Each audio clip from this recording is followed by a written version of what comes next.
बरिया आरो बे आन्दलना जुदि बेफोरबायदि सोलिबाय थानांगौब्ला माने इउपिपिएल जोबस्रांनायखौ बिराद मोजां मदद होगोन आरो रायजो राजा नोंथांमोन बेबायदि बिराद खाथां नोंखागौ आरो एकदम 100% खाथां माने बिराद फाग्ला फाग्ला माने माबा जायो मा होनो आरो बिथांमोना सरकाराव फैनाय समाव जिबायदि नलेज फेस्टिभेल खुंबाय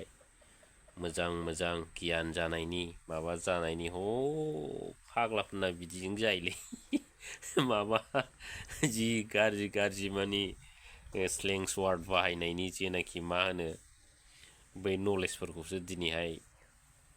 बिथांमोननि नलेज फेस्टिभेला होबाय आरो सेस खालिना रायजो राजा नोंथांमोन फाग्लासो आरो दिनै फैगौ समाव एमएलए इलेक्सननि थाखाय माने बिपिएफ दोलोआ माने मा होनो केम्पिं खालामनांला बायदिखौ आं नुहुरबाय रायजो राजा नोंथांमोन दिनै बिथांमोनानो माने ओरैबायदि बिपिएफनि जानानै केम्पिं खालामबायना माने सेसखा आरो सेस माने सेसखासै दिनै गारनांखारजोब्बाय फाग्ला बे 6 जनगोष्ठीखौ जिबायदि होखारबाय बायदिसिना होरला होनबाय आन्दलन खालामबाय फाग्ला बे 6 जनगोष्ठीया होबावगोन प्रमद बन्दु होबावगोन बहत लादोब्रा लग' रग' गांलाब गांलाब सेसलै आसरित मिनिनानै गांलाब गोग्लैग्लिमायदों सेसखा बिदिजोंखि जाद्रायबायलै फाग्ला फाग्लानो नङा होमबा बिराद फाग्ला फाग्ला घटना जाबोगासिनो दं आरो दिनैनि आन्दलना दा बर्थमान फैगौ एमएलए इलेक्सननि थाखाय स्टार केम्पेइनार होनब्ला दिपेन बर' आरो राजु नार्जारी बिथांखौ बुंनांगोन आरो रायजो राजा नोंथांमोन दा बिथांमोना फैगौ एमएलए इलेक्सननि थाखाय ओरैबायदि बिपिएफ दोलोनि जानानै केम्पिं खालामना होबायना एकदम सेसखा आरो नङा होमबा फाग्ला फाग्ला बिदिजों जायो आरो फैगोन समाव बिपिएफ दोलोआ ओरैबायदि नुहुरबाय माने केम्पिं खालामनांगौ गोनांथि गैला होननानै साननांसिगोन जोङो नङा होमब्ला दा नुखाथारबाय देख देख नुखायाखै दे रायजो राजा नोंथांमोन दिनै फाग्ला फाग्ला जिबायदि माबा एसटि होनाङा माबा होनाङा होनलाबायबाय आरो 6था जाथिनि एसटि होनायखौनो गिलु फालु बन्द खालामलाबायबाय आरो बिटिसि बुफायला जोब्बाय फाग्ला फाग्ला नुबाय नङा होमबा बिदिजों जायोलै सोरबा दा हनै बै 6था जाथियाबोथ' नुबाय बाब डेन्जार जोंनि 6था एसटिनि थाखाय फाग्ला बे दोलोजों स्टाफ जाबावो होननानै दिनै बिथांमोना बुजिबाय आरो अलरेडि दिनै इउपिपिएलआनो एबसुवानो इउपिपिएल होननानै माने बै 6था जनगोष्ठीया मिथिखागौ 6था हारिया नङा होमब्ला दिनै बिथांमोना इउपिपिएलआव गोबां दंमोन इउपिपिएलनि एसेबाबो गुन्दै जालाबायनाय दं दा गुन्दै थुन्दै गारनानै मा जादों बे फाग्ला दोलोजों थाजाबावो होननानै दिनै खारला जोब्बाय आरो गोबां माने रिजाइन होलागासिनो दं आरो बै मा होनो पद बिबार दोलोआ बिनिफ्रायबो दिनै सारान्डार जालागासिनो दं सेसखा दा बिनिखायनो आं सानो मानगोनां रायजो राजाफोर फैगौ एमएलए इलेक्सननि थाखाय माने बिपिएफआ माने खरसाबो गारनांला आरो केम्पिं खालामनांगौ गैला होननानै आं सानो नङा होमबा रायजोफोर डेन्जार माने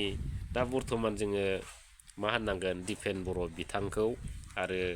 राजु नार्जारी बिथांमोनखौ आरो सिसिट'वानि दैदेनगिरि अदित्य खाख्लारि बिथांमोनखौ जों ओरैबायदि सेलुट होनांगोन इउपिपिएलखौ फोजोबनायाव डेन्जार मदद खालामदों आरो दा बिनिखायनो माने बिराद रोजा रोजा जों साबायखर होनांगोन आरो बेफोरबायदि आरो रायजो राजा नोंथांमोन दा बुंनो गोनां खोथाया बेनो दिनै बिथांमोना माबा मोनसे मोजां पलिसि लानानै माने मोनसे आन्दलनखौ खालामनो सानदोंमोन माथो जाबावनो नङा होमबा बे गरमा गरमि बुस्थुआव मोजां जाया रायजो राजा नोंथांमोन दा सिन्था खालामदो बे ओंख्रि ओंखाम होननाय बुस्थुखौ एकदम हाखु दाखु जाब्रमसै होननानै बे ओंख्रिफोरखौ खाबदाब खाबदाब सोंलाय अरफोरखौ जानला मोनला माने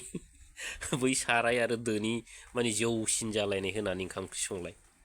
जेन्दिगियावबो थावा बियो आरो जानोबो सुखुनाय नङा आरो जानोबो हानाय नङा आरो दा बेफोरबायदि जायो आरो दा बिथांमोना साना हौवा जि खाब दाब माने खामानि मावलाबायबाय बे खामानि मावनायाथ' मोजां जायाखिसैना दिनैनि दिनाव दा गावसोरनि दोलोखौनो दिनै गावसोरनो दिनै फोजोबनानै लाबाय आरो खिन्थु मोनसे खोथाया बेनो दिनै दिपेन बर' बिथाङा मिथिखागौ बै आसाम एसेमब्लियाव मा सावरायदों आरो मा डिसिसन लादों दिनै बेखौबो मोजां मिथिखायो बिथांमोना अब्लाबो माने जोंनि उन्दै उन्दै फरायसा लाइमोन गथ'फोरखौ ओरैबायदि खोथा बाहायबाय मिसलेट खोथा बाहायनानै बिथांमोनखौ दिनै गरम खालामनानै बे फुलुस्थुर बे देफायला देफायलि जालायनाय बेफोरबायदि गेट माने फोरलाब फोथाब जालायनाय बिदि अबस्थाया जादों मानगोनां रायजो राजा नोंथांमोन बेफोरबायदि आरो नंखायनो गरमा गरमि जिन्दिगियावबो माने डिसिसन दाला बेफोरबायदि आरो मोनसे खोथाया बेनो मानगोनां रायजो राजा नोंथांमोन दिनै बिथांमोनहा बिराद गिहि माखन गाइखेर ओरैबायदि जायो आरो ओरैबायदि मेलेम गोनां बे दोलाव नङा होमबा दा होमब्लाबो मानो बेफोरबायदि गोरोन्थि खामानि मावफ्लांखो बिदिसो आरो बिदिंखि जायोलै रायजो राजा नोंथांमोन नङा होमबा दा बिथांमोना साननो हनो गोरों आरो मेलेम बानायनो थाखाय गोबां नलेज फेस्टिभेलबो बानायदों नङा होमब्ला आरो गोबां माने मेलेमखौ बिथांमोना बै फेस्टिभेलफ्राव फानदों होनजायो आरो नङा होमब्ला दा दिनै ओरैबायदि मेलेम जाबाय गथ'फ्राबो फरायसुला फरायसुलि गथ'फ्राबो दा बिथांमोननि मेलेमा ओरैबायदि जाबाय सोरबा हाग्रामा गुन्दा सोरबा हाग्रामा बैथाला बेखौ देथारनांगौ जोलैनि हांगार ओरैबायदि मोजां नलेजखौसो फोरोंदों आरो नङा होमबा रायजो राजा नोंथांमोन मिनिनानै माने गांलाब जागोन आरो हार्ट एटाक जालाबायनानै बिदिजोंखि जायो आफादा बिदिजों थाङो फाग्ला आरो दिनै बै जेनाखि आइजोफोरनि भाषा राव गोदै नङा होमबा बेफोरखौ बिमा बिफाया नुब्ला लाजिगोन ना लाजिया आं बेखौसो बिराद मोथो सानहरदों आरो दा नलेज फेस्टिभेल खालामनानै जे इसे मोजां गियान होदों बिथांमोना बे साननो गोनां आरो रायजो राजा नोंथांमोन नङा होमब्ला दा जिखुनु हक फैगोन समाव बिथांमोनखौ खावलायबाय जाहाथे माने मोनसे गाइडलाइन हिसाबै बिथांमोनहा खामानि मावो आरो फरायसाफोरखौ मिसलेट खालामालासिनो गोरोन्थि गाइडलाइनजों लाङालासिनो माने गाइडलाइननि बाउन्डारावनो थानानै जाहाथे फरायसा फरायसुलिफोरा माने गोग्गो खामानि मावनो हायो माने मान सनमान मोनो दा बे रोखोम खामानि मावनायखौसो जों दिनै साफ्रोमबो बर'नि इन्टेलेक्सुयेल बिथांमोना लुबैदों आरो दिनै मोनसे फिसा खामानिनि थाखायनो दिनै सोरबा सासे गादिनि लुबैनायनि थाखायनो दिनै बैफोरबायदि जेनाखि गाज्रि पलिसि खालामनानै फरायसा फरायसुलिफोरनि जेनाखि मान सनमान बेफोरखौ दंस' खालामनाया बै दैदेनगिरिफोरनि थाखायसो बिराद साननो गोनां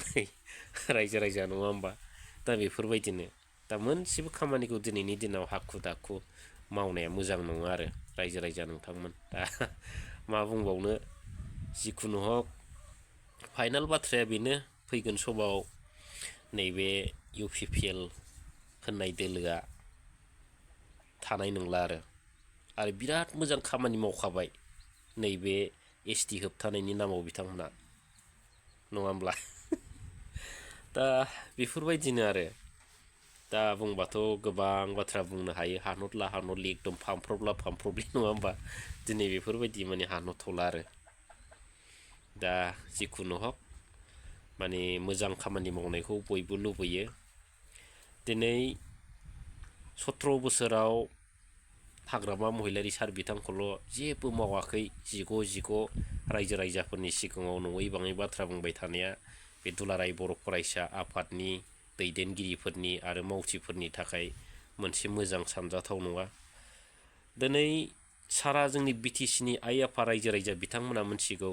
जेब्ला BTC गैयामोन बै समाव बे BTCनि अबस्थाया माबायदि दिनै BSc BTC मोननायनि उनाव दिनै बे जोंनि BTCआ मा अबस्थायाव फैदों दिनै रावबो बुजायनाङा। नाथाय दिनै दुखुनांथावखौ आं बेखौसो मोनो, दिनै